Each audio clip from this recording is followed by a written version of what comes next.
All right, time is 4 o'clock, and we'll go ahead and get started. All here except Virginia, who will be absent today. Do we have any oral communications? None.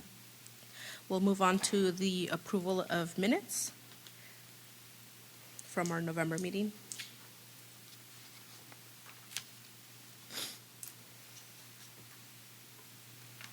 I think I have to abstain since I wasn't here.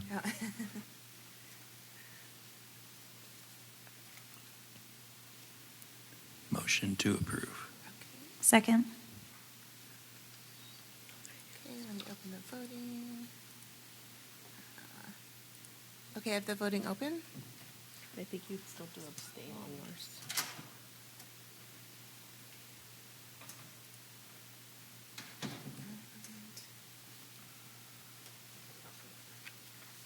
Good.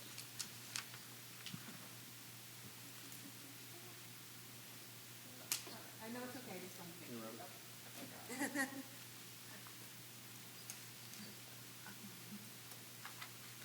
Okay, so it's 3-0, and it's Schwab abstaining. Perfect, thank you. We'll move on to current business. Updates from the city of Escondido, presented by Robert. Hello.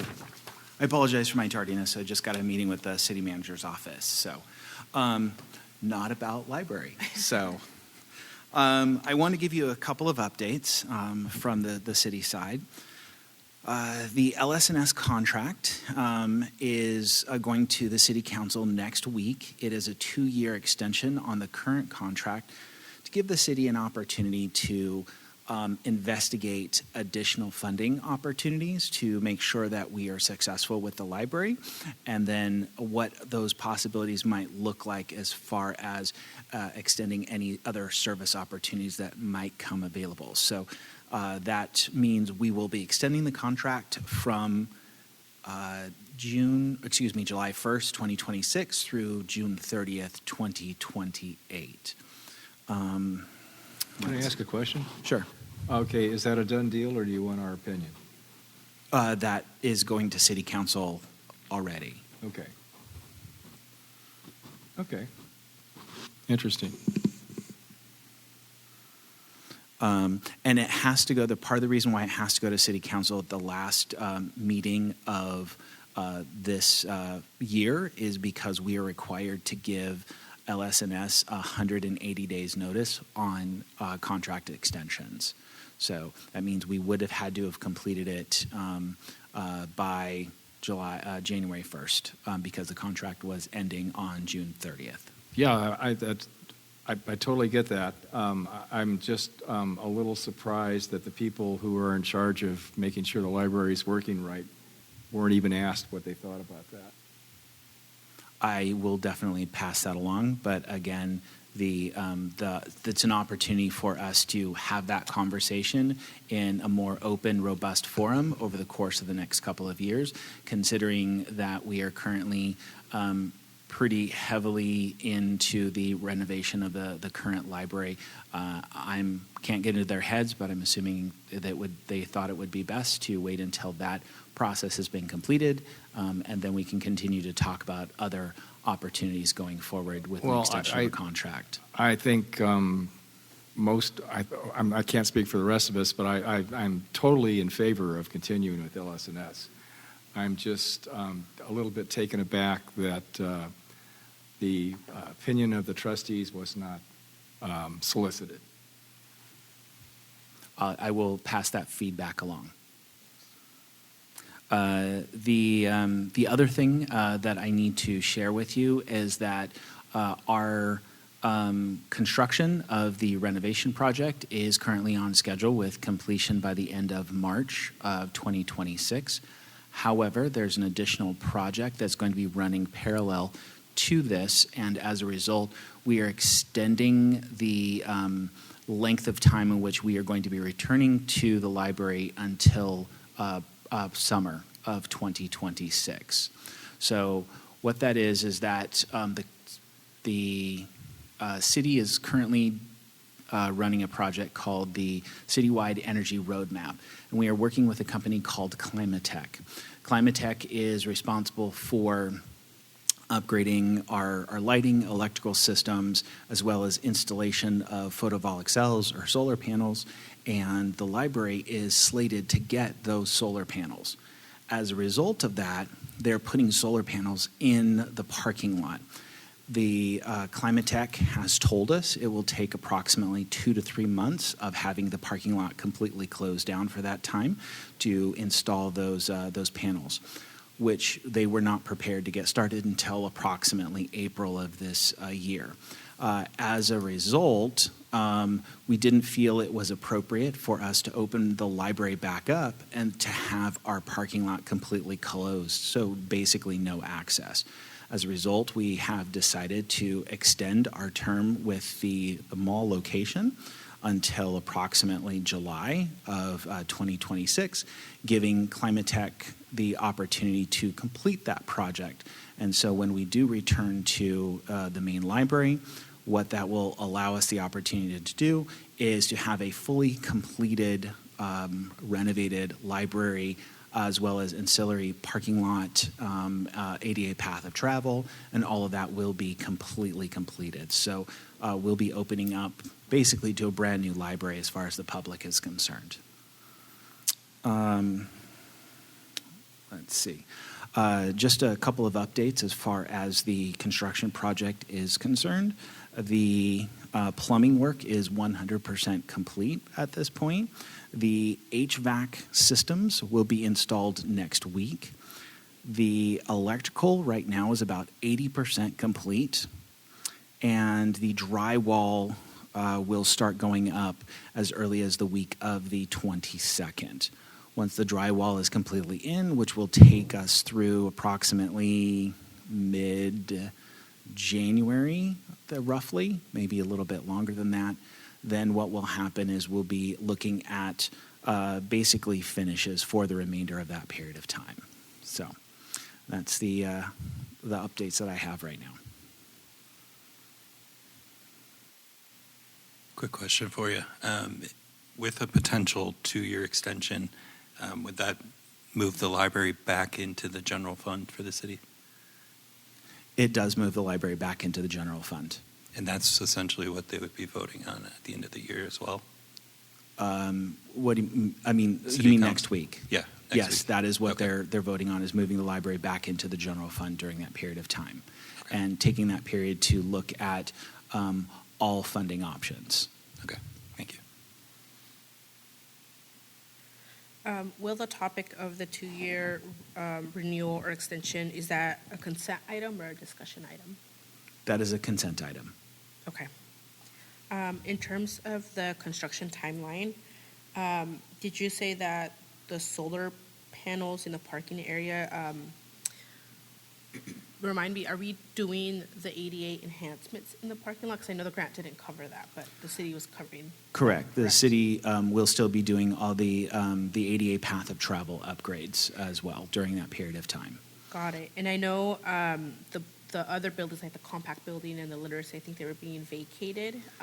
Are those also going to be knocked down and parking expanded during So we're this in a time? holding pattern with that right now because there's a number of environmental issues that may crop up due to the demolition of those buildings if we were to demolish them and then place a parking lot.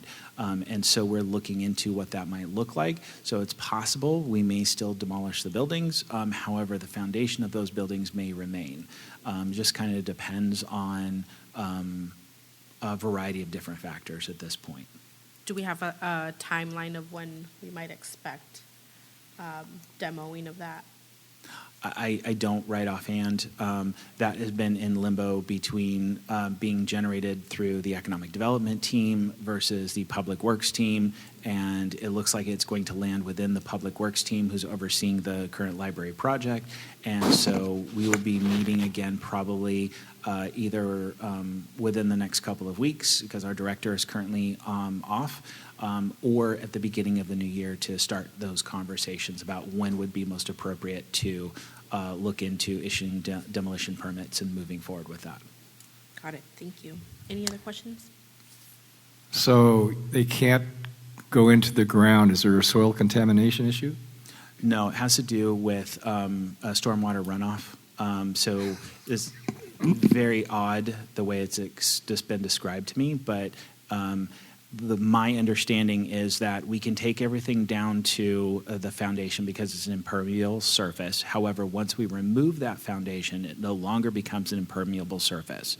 And as a result, if we were then to put a parking lot over that space to make it impermeable again, because it went from an impermeable surface or a permeable surface to an impermeable surface, then that triggers a variety of environmental and stormwater issues that we would have to manage.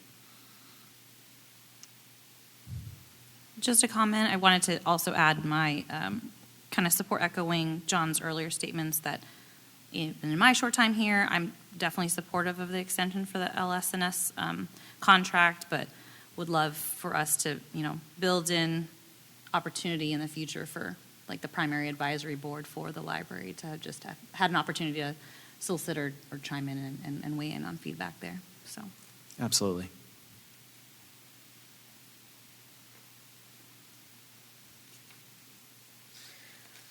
Thank you, Robert. Next, we'll move on to item number 3, report on physical checkout trends, and that will be led by Reno. Yes. So for context, this report was written on the behalf and request of Trustee Schwab, which I'm always happy to do reports from any of you. If you ever have a request, just let me know. And sometimes I'll be able to do it quickly, and other times it takes me a little bit of time.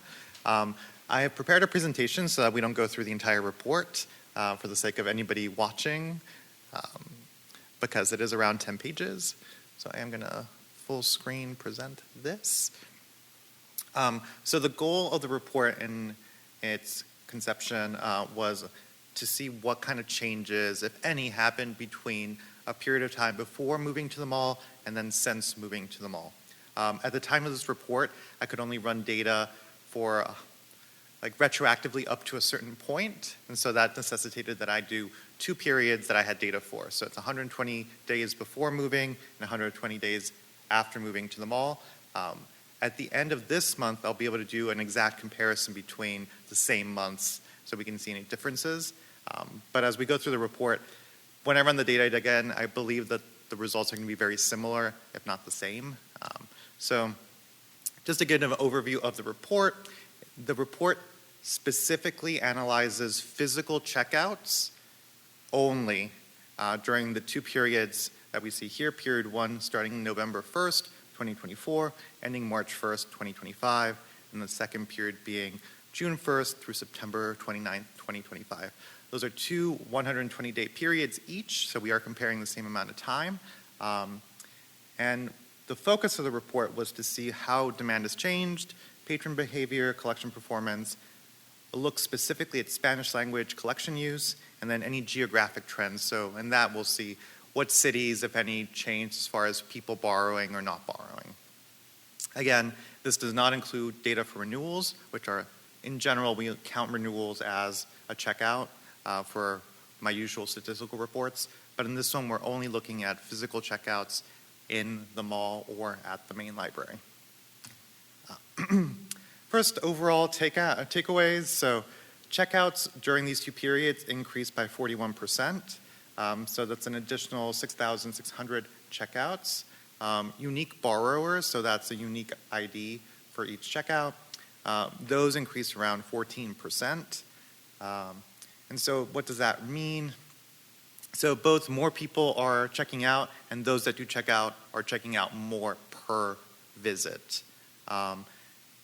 You'll note here that there might be some seasonal change because we're comparing winter months in period 1 versus summer months in period 2. I think that partially balances out in the fact that period 2, we were brand new to the mall, so there wasn't as much awareness. So that might have offset the fact that in the winter months at the main library, those are typically slower months, whereas at the main library, the summer months are usually the busy months. So there's a little bit of balancing out there. Yes. Sorry, mic wasn't on.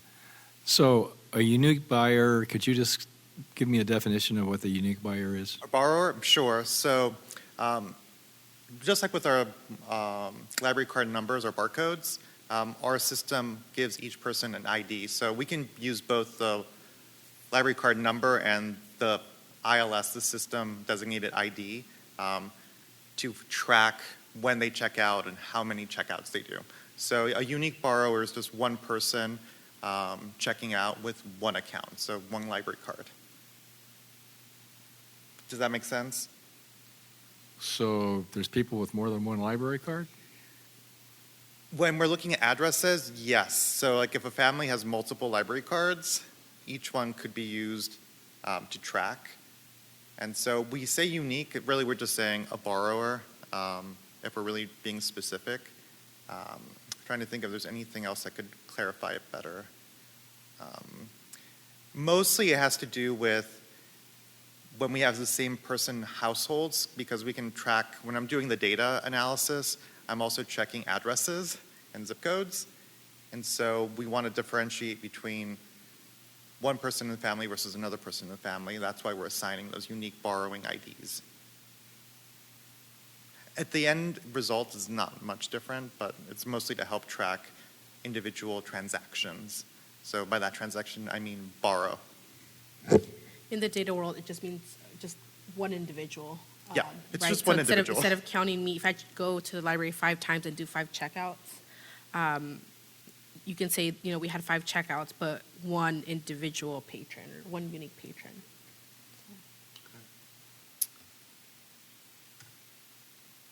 So when we say borrows, that's what we mean. So patron dynamics, so here we're comparing period 1, so one ID, so one library card. Did that library card get used again in period 2?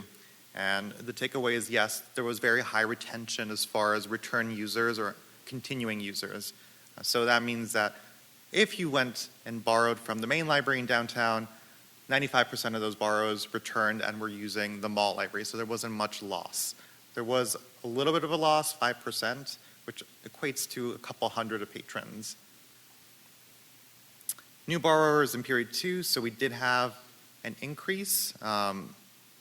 So 434 patrons, so completely new, or 17% of total borrowers were new in period 2. One of the most impressive stats and takeaways from this analysis is this third bullet, which is that returning borrowers that came back, they borrowed more than they did at the main library. So we went from around 7.5 checkouts to around 10 checkouts per borrow, or per visit. Pardon, does that mean that of the 95% of the people who were borrowers from the main library, that 95% went over to visited the mall and took out more books, which probably means they visited more? It's likely either they visited more or they liked the layout might have been easier for them to find the materials, or the selection of materials was more relevant. So that I mentioned because, for example, in the adult collections, we had to limit only to the most popular items.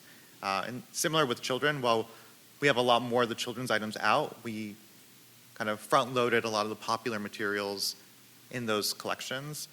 So that could have also been an impact. Or it could just be that because they're at the mall, they're in, the wanting to buy and want to get more books while they're there.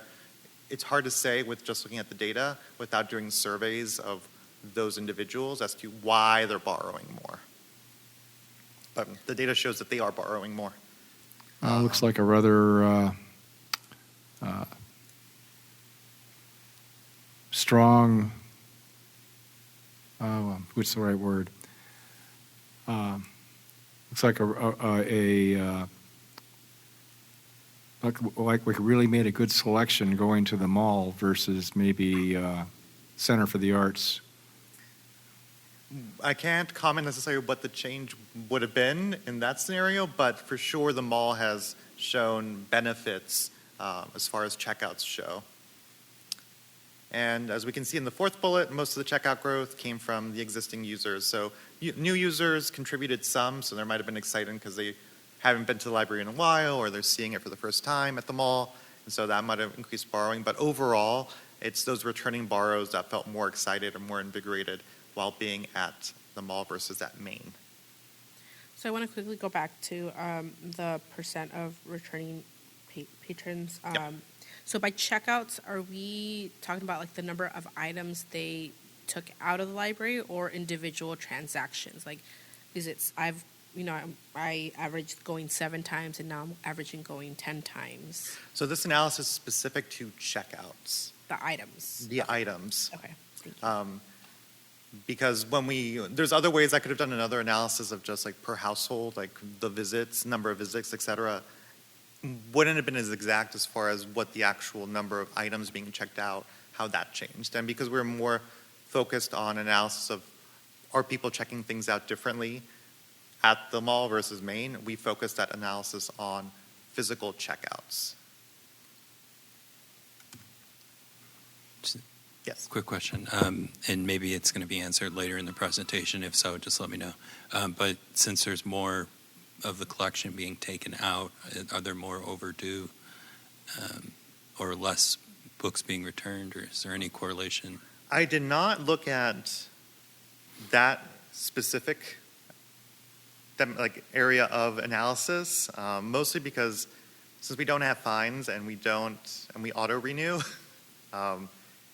I don't know whether there's been a decrease in like late returns. That would be another analysis. I could certainly do that. You don't have to. I think it was just more of me being curious if more books are being taken out. Maybe if there's more auto renewals, that answers the question as well. Yes, but I think for the analysis that he started, that the auto renewals are not being counted in these Yep. numbers. So Excellent. these are all first-time checkouts. Physical first-hand checkouts in the building. Looking overall at demographics and places people are coming from when they borrow. So Escondido residents account for around 85% of all checkouts in both periods. So again, we're staying within the same scope, and that corresponds closely with the fact that we've retained a lot of our same users. So who is checking out hasn't changed too much. But as we saw here, and it correlates with that data we just saw earlier, those are Escondido residents, which again are mostly our returning users. Those checkouts increased around 40%, which we saw that in the 7 to 10 checkouts per visit jump. We've already seen a lot of this data. I am going to move to this map because I think this helps a little bit more. So just so you note, this map overlays period 1 in blue and period 2. These are brand new registrations during that period. And I'm going to do a little animation in the next slide to help see the change a little bit more. For period 2, just note that this little cluster in the bottom is a good hint of you're looking at period 2. And when those disappear, you're looking at period 1, because this kind of pops in and out. I'll let this kind of cycle for you for a bit so you can get an idea. The main takeaway from looking at this is that in period 1, a lot more of our users, they're clustered closer to the main library. You can see that kind of in the downtown area. There's a lot more clustering there. Whereas in period 2, we've expanded a lot more to kind of fill out all the different recesses and areas of Escondido. In period 2, we see a lot more registrations here in the south and like the extremes, as well as up here in the north, and even farther into some of these lower south areas. Whereas in period 1, we see a lot of concentration here in the center of Escondido. So what does that tell me as we look forward to comparing the data? I'll be looking at to see, all right, if these new areas, are we serving different types of patrons? Are the demographics changing at all? What does that mean as far as collections if we were to have a branch at the mall, for example? We already know, and we'll see this in later slides, that children's collections in Spanish have done better at the mall. And just quickly looking at some of the areas that are being served, we have a lot more diversity in Escondido from the mall. So that means that we're getting a lot more of our Spanish-speaking populations just because of the fact that Escondido being 51% Spanish-speaking.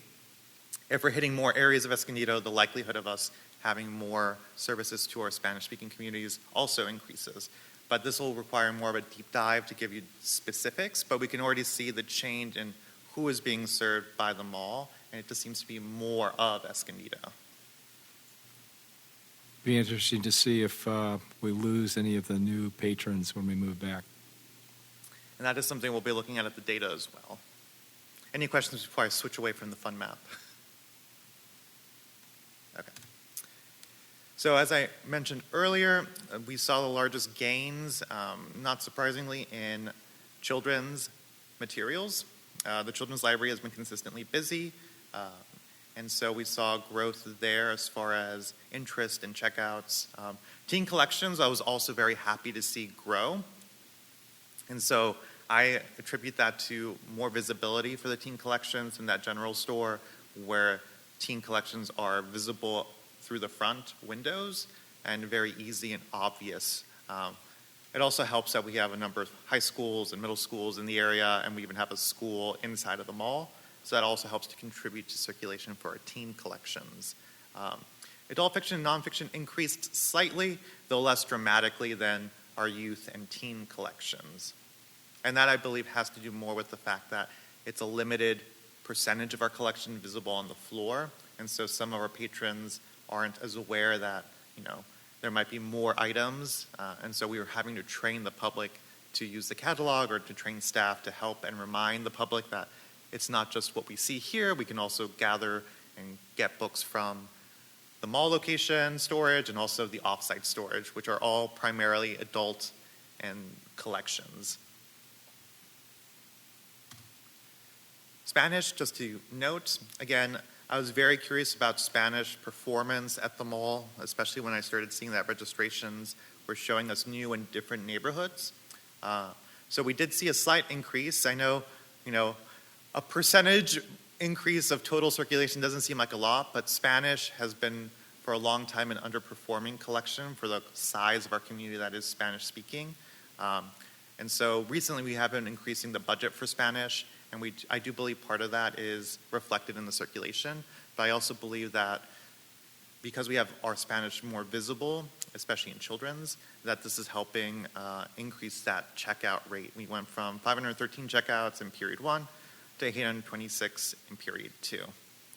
Okay, so looking just at the Spanish alone, not as a percentage of total checkouts, it's gone up 60%. Yeah. That's pretty remarkable.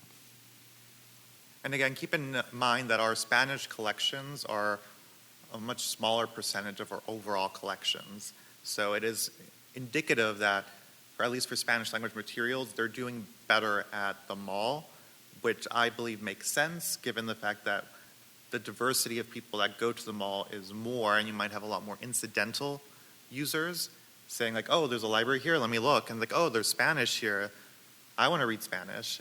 And so we're getting some of that, I believe. Whereas for the library at downtown, it's much more designated. You're going to the library to get books, and not everybody thinks that they'll have books in their language of preference. Okay, so the last bullet there, triple-digit growth in Spanish fiction and nonfiction. I guess it'd be pretty difficult to determine how much of that is related to the fact that you basically rebuilt the collection last year from something that was not relevant. I think it's hard to say. I do think that we've made it a priority to make it more visible, whereas in the main library, the Spanish collections had historically been not very noticeable and where they were located. And this is something we already had planned to change when we returned. We wanted to put Spanish more front and center to make it easier and more obvious.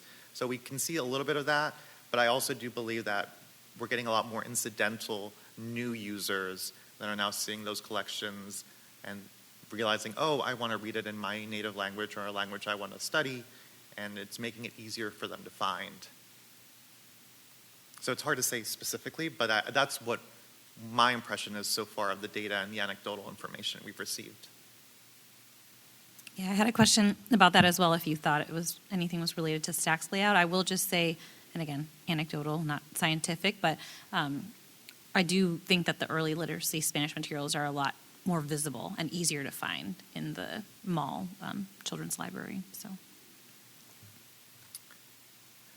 Going to a section of the collection that has decreased a little bit.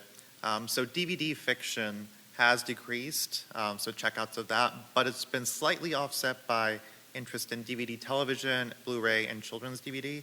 So what this tells me from what staff have historically seen of checkouts for DVDs, DVDs are very popular with unhoused residents because it's easy for them to check out. They might not have a TV, but they might have a player. We also see it a lot with older users. They like having DVDs because it's something that they're familiar with. So a decrease in that at the mall means that we might have users that are maybe younger or maybe have streaming subscriptions and less demand for the fiction DVDs. But because DVD television includes Netflix series and things that come out on paid streaming, they may not want to pay for that. So if they see them at the library in DVD form, that might be likely why they're still checking out DVD television. Same with Blu-ray, it's something that's higher quality, and so those that might have Blu-ray players or game systems that can play Blu-rays, that is attractive still. And so that's why we're seeing that consistent or increase in those sub-collections of audiovisual. And same with children's DVD. Children's DVDs were very much hidden in the second floor, all the way in the back. And now they're a little bit more visible since everything is out in the open and very much there. So that's where I see DVD fiction for children's increasing slightly. I was also surprised to see the museum passes doing better at the mall. Again, it's showing people that might not know about museum passes or hearing about them or seeing them, and it's just convenient for them to pick up at the mall library. Just quickly, just so you know, the data does include information about like when people check out. So you can see here some takeaways. Top 10 circulating collections are still the same, essentially, most of them dominated by children's materials and including adult fiction and nonfiction being the top of the adult collections as well as DVDs. Saturdays, not surprisingly, are the most popular, but that also includes Tuesday and Thursdays, which are some of our heavier program and event days. So that correlates strongly with when we have our nighttime programs and events for the adults, as well as events in general on those dates. Checkouts are pretty consistent throughout the week, so nothing really, there's no high points necessarily. I didn't get too much into the data. I suspect we'd see a slight bump in the mornings after story times, but overall the impact was negligible as far as when people go in, they check out. That's about it. Any questions? The full report is included in your agenda packet and it has a lot more details. But those are the high-level points of the report. Okay. The one thing we talked about was, in going through this thing, was the number of new cards issued at the mall, which is, I think you said, roughly 900 a month? Yes, and I can pull up. I was looking at this earlier today as well. We've certainly gone from around an average of 700. Let me see. I have this collection. Patron detail. I have a dashboard somewhere in here. Where is my dashboard? So, by the way, if you've never seen this before, I'm right now inside of Library AQ, which is our data collection and analysis tool. Demographics, physical collection stats. And I had it somewhere in here. And I'm trying to find my own. There we go.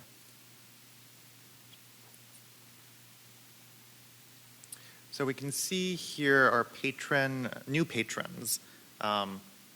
So we can see in January, which we're still at the main library, averaging around 600. And then starting from June, we're up to like the 700-800 range. And you can see there is that gap, obviously, when we closed. But we've plateaued to a level that is substantially higher than what we were doing at the level at the main library. And there's just one metric of just new patrons. Then I'd have to see, I believe there's just new patrons in person, because we also have another one that includes our online registrations, and those also have increased. So, Okay, so when you go to the unique new patrons, which I think was 374. yeah. So how does that align with this? Most likely this one is, I'd have to go into the data again. It's looking to me that so it depends. On the new unique, when we're looking at the report, right, during the period 1 and period 2, are we talking about, like, on average, the increase? The increase of 374 doesn't play to this graph. That would be within, this must be including the online patrons is my guess. I don't want to say 100%, but we do count what we call pack reg, which are the online use cards, and that they come in and then finalize into a physical card. Since anybody can get those, that does tend to inflate the new registrations quite a bit. The 370 number is for physical library cards. So I don't have that one pictured here. But essentially, that metric is responsive to people actually coming into the library and making a card in person in that moment as a new registration there. I'm just trying to understand if the majority of the increase is due to online, then there must be some other impetus to the increase versus the mall location. I'd have to get you more specifics as to the new patron breakdown, because I can't say for sure. I can tell you from the report we just looked at, the increase is only looking at physical library cards in person, whereas this one, since this is auto-generated, I'd have to go into the data and see where it's pulling it from, but I suspect it's including our pack reg.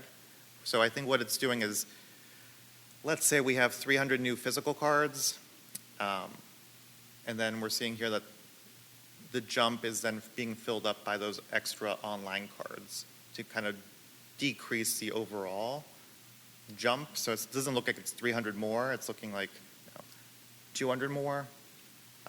And I believe that difference is in the online cards. But we can see the trend overall is stronger month-to-month registrations at the mall versus at the main library.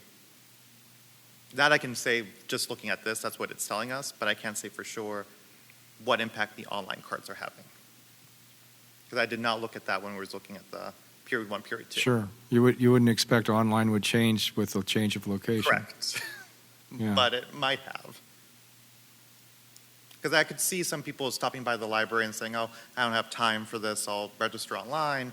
And they register there first, and that would be counted as an online registration versus a in-person registration. Yeah, let's give them all credit. Any other questions? I just had a couple of questions.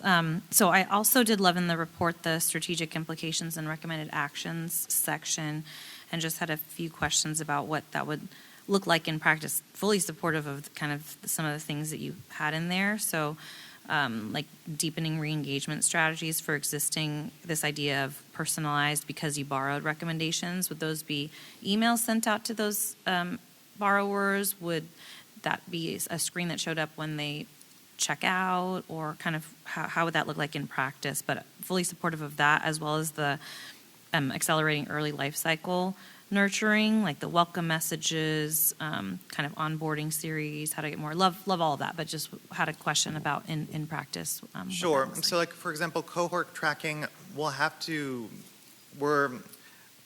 have a new company that's been added to the LS&S cohort of companies. It's called Orange Boy, and they specialize in consumer tracking and metrics. So whereas our Library IQ platform focuses on figuring out what the collections and checkouts do, Orange Boy focuses more on what patrons in the community and engagement and marketing.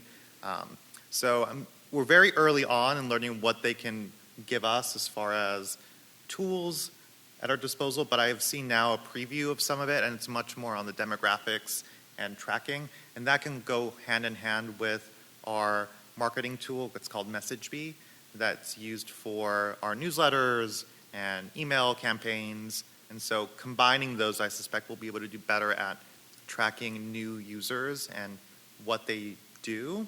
We also have to be very careful about how they opt into that kind of analysis.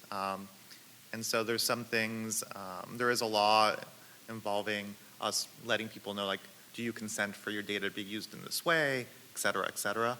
And so still early on, it's some of those elements. Same with, checking in and doing surveys, like follow-up surveys. I think that's much more doable, and that's something we've done in the past, where like we do a check-in. We already have the data as far as when they register and some demographic data as far as that, because we have their address, et cetera. But I think just a simple follow-up campaign to see like what your experience with the library is, that's much more doable as a first step. Especially I'd be interested when we get back to Maine and comparing people's experiences between, mall library versus Maine and like the return. That's great. I mean, that's marketing hat that I'm always wearing, so I think that's probably why I honed in on that, and I totally understand it's like the Can Spam Act, so the difference between transactional messages versus operational ones that you're able to send. But if it's starting there at a minimum for some of these kind of personalized things, nudges, direct calls to action, I think that's great. So thanks for sharing. Just one more question, Reno. How many libraries have you worked at? 6, not including my college libraries. Okay, 6 plus at Yale, when Yep. you were doing your undergrad and master's there. Yep. Okay, so what do these statistics and your experience at the mall tell you about what we should be doing?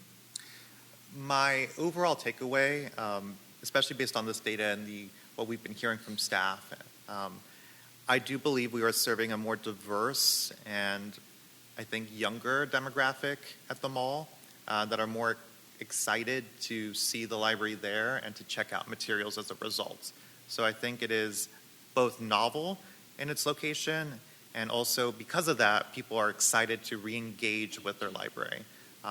It's similar at what I would expect. That usually is also seen like when we do renovations. So I would expect a similar level of excitement, or in some ways when we return to the new building, because again, it's a new way for people to engage with the space, with the collections, and there's a lot more buzz, just like there was buzz when we moved to the mall. Again, we basically got the effects of opening a new library at the mall without actually opening a new library, although we did in some ways. But mostly I'm excited to see the diversity and the increase in checkouts. Again, that shows excitement for the library, which I always like to see. Okay, thank you. Thanks, Reno. So I definitely agree with a lot of what the other trustees have shared, at least in terms of like the Spanish catalog. I think a lot of it does have to do with the layout and how everything's kind of been grouped. It's definitely made it easier for me to search the Spanish material.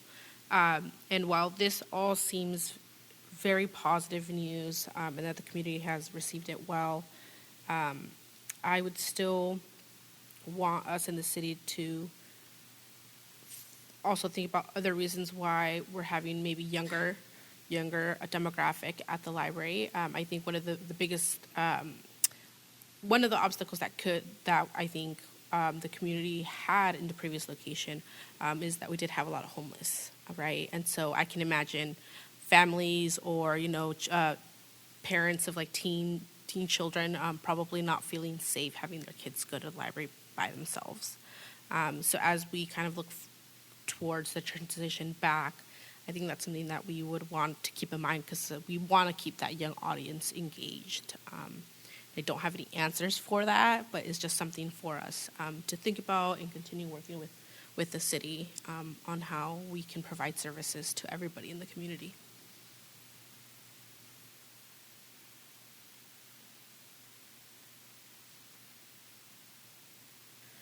And with that, we will go ahead and move on to the statistics report.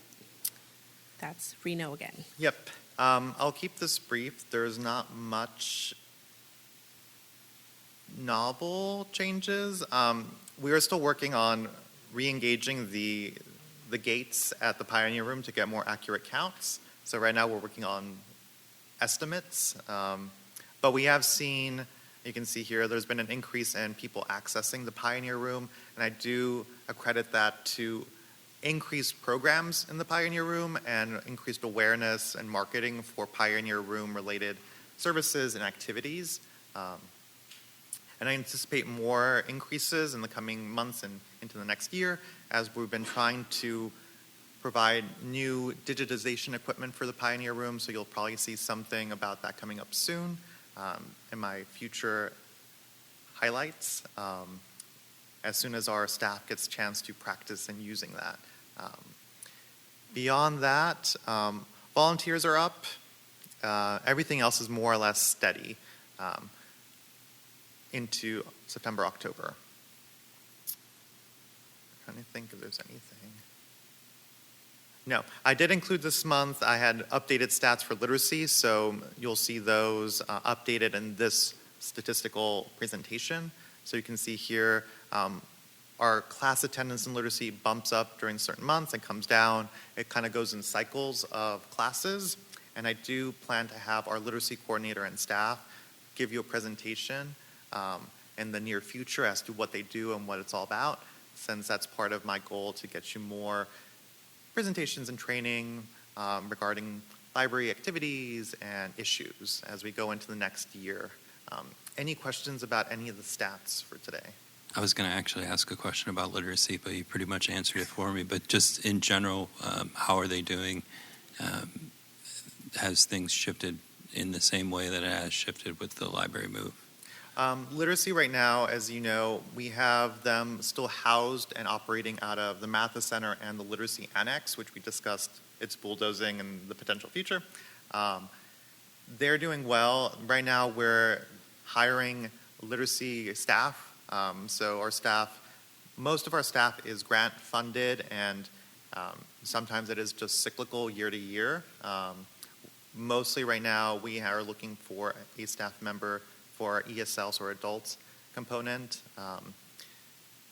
We had a candidate, unfortunately, that had to drop out after we had onboarded them. So we are a little behind on hiring our literacy staff into the spring. But this time of year is a slower time for literacy, as a lot of families do travel, and because a lot of our components are either, for the adults, it's family members that might be parents or grandparents or caregivers, so they can't really dedicate as much time during these months. Or if it's part of our family groups, they're also on vacation for school, and so they're not necessarily coming in to the library literacy. So we do take little breaks. So that's why we try to do hiring around this time if we need it. But it's all overall is good. We're still unclear as far as some funding going into next fiscal year, since a lot of the literacy funding is state provided. And so we tend to hear closer in the spring whether anything's been funded or if the governor has vetoed anything. I think that happens around May. And so we have sometimes short turnaround times, but we still have a core group of literacy staff that is paid by LS&S under our employee funds. Thank you, as always. In terms of the ESL and trying to onboard and recruit, Cal State San Marcos has an ESL certificate program. So it might be worthwhile reaching out to them and let me know if I can try to get you a contact for someone there to help get someone recruited. And I know they have like a virtual and online program offering. I don't know if they need like class hours for their completion. That might be something to explore as a collaboration where they can kind of come support as part of their program.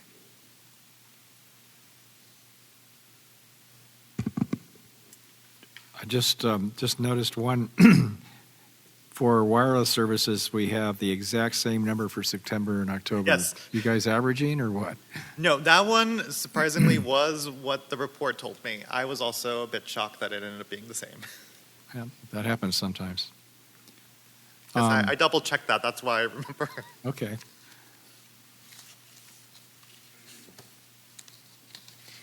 Okay. With that, we'll move on to the library's director report.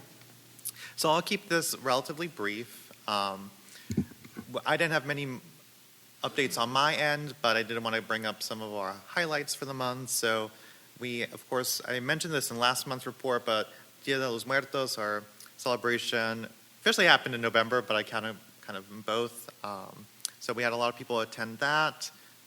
In general, for youth, we have our ongoing programs continue to be very popular. So things like Read to the Dragons and Read to the Dogs are doing better at the mall, which is not too much of a surprise.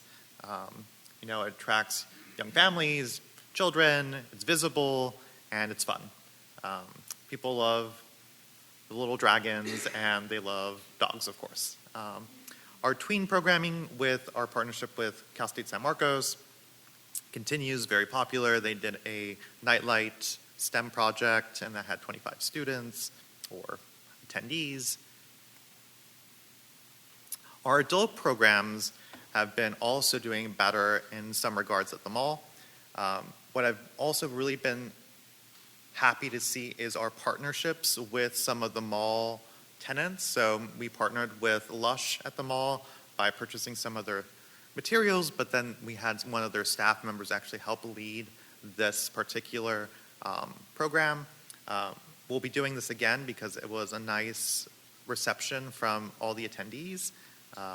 And we're still looking to see how else we can leverage those mall stores and potential partners to bring more expertise in that community hub element of the library to the mall as its unique location.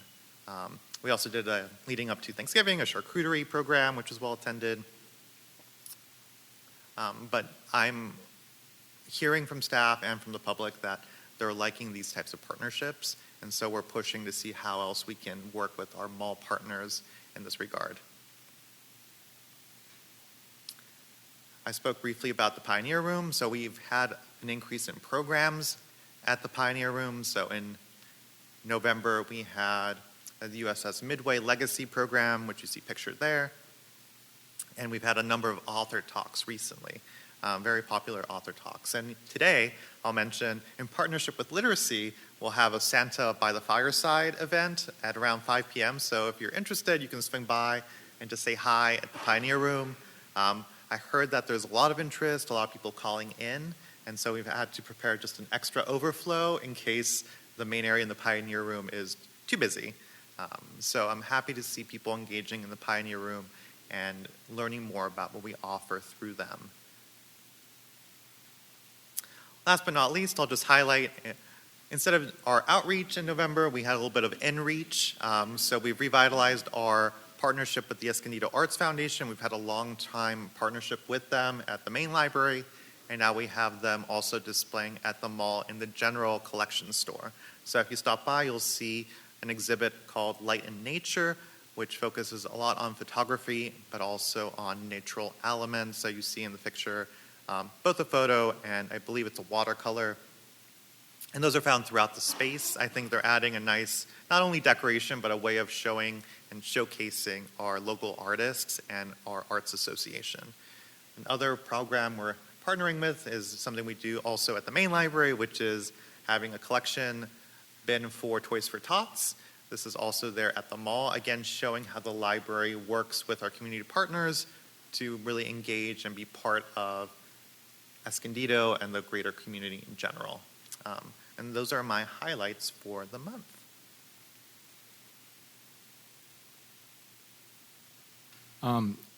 Before we move on, I have Robert's presentation. I just thought of a question. For the move to the mall, which I believe was in the $1 million range, all told, with moving the books over, the temporary shelving, the rent for the mall location. I believe the number of around $1 million was spoken for that entire. About effort. $890,000, correct. $890,000. Where did that come from? Was that general fund? That was general fund money, that's correct. Okay. Yeah. Surprise. Yeah, Well, to the people managing the general fund, it was a surprise. it was, but it was well worth it, and you'll definitely see how well worth it is when we move back into the main library. Great. Any other questions regarding the director's report? Okay. We will go ahead and move on to the trustee library use report. John, would you like to start us off? Okay, I guess I'm guilty of taking out more books than I usually do, because when I'm in Target, it's just a close walk out the door to the main library, and I always see I had my granddaughters with me once, and so everything was tied up, all the games and things and that the kids could do. But whether you call it a worm or a snake or a dragon or whatever, it wasn't. So they beat it to death for about 20 minutes. So they enjoyed themselves. Yeah, it's the general collection there. You've definitely done a good job of isolating the stuff that I like to read. And I guess whatever you did works quite well. Yeah, I think there's a lot to say about the location in general, not just for people who live close to the mall, but people. It seems to be, looking at all those dots moving around, which was driving me nuts. But it showed that we're picking up a lot of new people in the South, as well as some elsewhere. And the only reason I can think of is because they're going to the mall. Yeah. Okay. Thanks, John. So I know that you still have the project of I think it's like Latinos in Escondido History Project. And I keep in touch with one of the professors at SDSU that I was a teaching assistant for, or graduate assistant for. And she typically does, oh my goodness, I think it's like a StoryCorps assignment where she has students over the Thanksgiving break interview a grandparent or a great-grandparent with prompts. And she shared, because I remember I graded those assignments back in the day. And so that just kind of triggered the Latinos in History project. And so I was able to share that with her to send out to her students because they're still pretty local. So I hope we get some feedback from that. I was also recently in the mall. I think it was over the weekend. And it was really nice to see, I think it's at the bottom of the first floor. I think they were having some children's programming. And it just kind of threw me back to being like I was on teacher track, and so I would assist primary school teachers. And so just seeing all the little kids sitting down with their parents, engaging in the programming, so that was really nice to hear. And overall, before the move, I had heard a lot of skeptics saying, oh, this is the worst thing to happen, I'm not going to go. I have not heard from those skeptics since the move. So I've only heard positive things overall. So thank you. So I didn't get to physically visit the library over the last month since our last meeting. My family wasn't fully healthy in that time, but my son does go more regularly than I. He is definitely one of the people who has a minimum of 10 books per checkout. So skewing that, and I will say is also a huge beneficiary of auto renew. So that's great. And again, with those emails, like I'll continue paying attention to those. I will say I want to give a big kudos to you and the team for all that you are doing. I think we've said this before, but the marketing, like the programming, like I know, for example, that tomorrow is another Read with a Dragon tomorrow afternoon. So definitely see that. I'm regularly engaging with that content. I think it's great, and I think just it's a keep it up and feel free to even post more. I think stories on Instagram, they're up for 24 hours and then go away. So just continuing to do that, I think, is really great and helpful getting the word out there. Based on also the things reported today, just kudos. I really do think a lot of this stuff is in line with the strategic plan that the library has currently, and we're just seeing the benefits of outreach to the areas of our community that we've been trying to. So great stuff. Thank you. Cool. The family has been visiting the library as usual on a regular basis. They still love it. Nothing's changed on that front. The other thing I'm hearing more, because I live in the old Escondido neighborhood, is just what's going on with the library. When is it going to reopen? Because there are, as you showed with the little bubbles, there is a concentrated area here in this general area around Grand Avenue that like to go to the mall. And well, don't go to the mall as much as they would go to the library itself. But there's a lot of people that are curious about when it will reopen. So thank you for the update as well, Robert.